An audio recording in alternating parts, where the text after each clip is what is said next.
علیکم، میں ڈاکٹر خالد مبین اپنے دوستوں اور طالب علموں کے لیے اچھے مضمون کی خوبیوں پر مشتمل ایک ویڈیو لے کر حاضر ہوں۔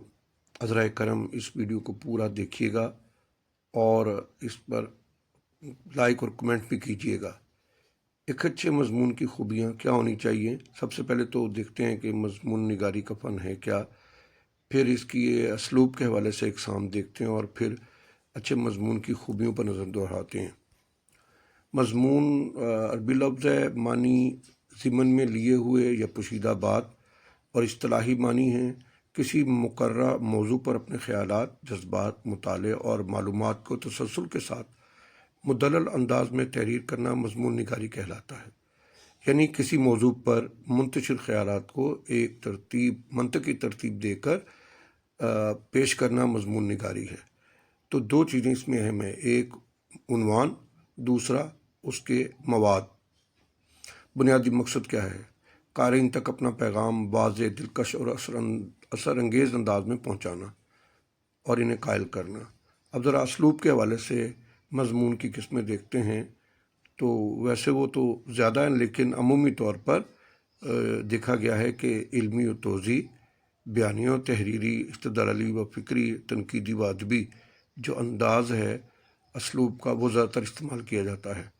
دیکھیے، علمی و توضیح جو ہے انفارمیٹیو یعنی اسلوب جو ہے، معلوماتی اسلوب جو ہے، علمی اسلوب جسے کہتے ہیں، سائنسی، تاریخی یا علمی موضوعات پر حقائق اور معلومات کی روشنی میں تحریر کردہ مضامین میں لکھا جاتا ہے۔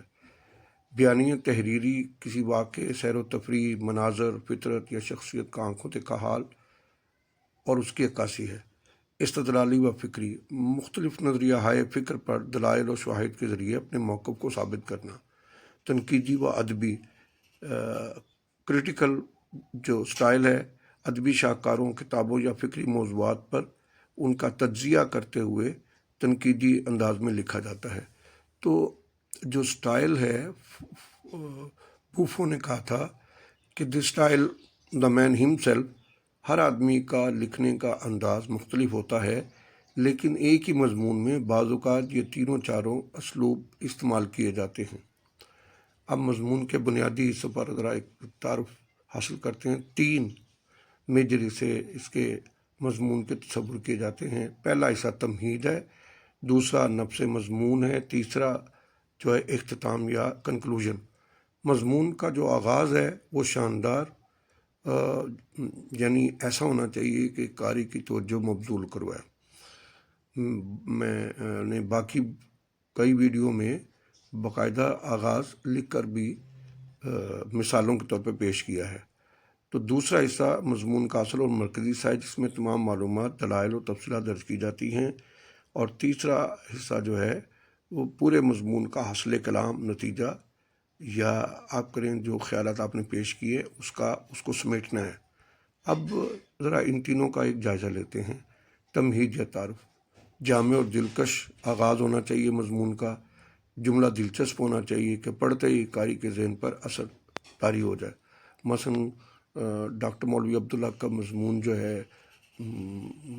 اس کا آغاز انہوں نے نواب محسن ملک کے آغاز میں لکھتے ہیں کہ قدرت نے نواب محسن ملک کو بہت سی خصوصیات جو ہے ودیعت کی تھی، بہت سی خوبیاں ودیعت کی تھیں، اور نمبر 1، نمبر 2، نمبر 3۔ تو انسان سوچتا ہے کہ کیا یہ خوبیاں جو ان کو ودیعت کی تھیں کیا اس کی ذات کا بھی حصہ ہیں؟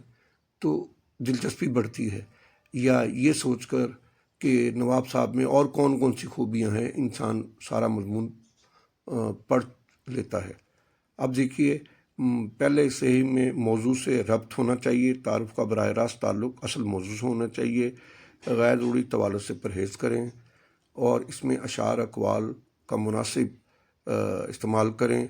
یہ کوئی قرآنی آیت دے دیں، کوئی قول دے دیں، تاکہ آپ کی بات میں زور پیدا ہو۔ اور تمہید پورے مضمون کا تقریباً 10 سے 15% حصہ ہونا چاہیے۔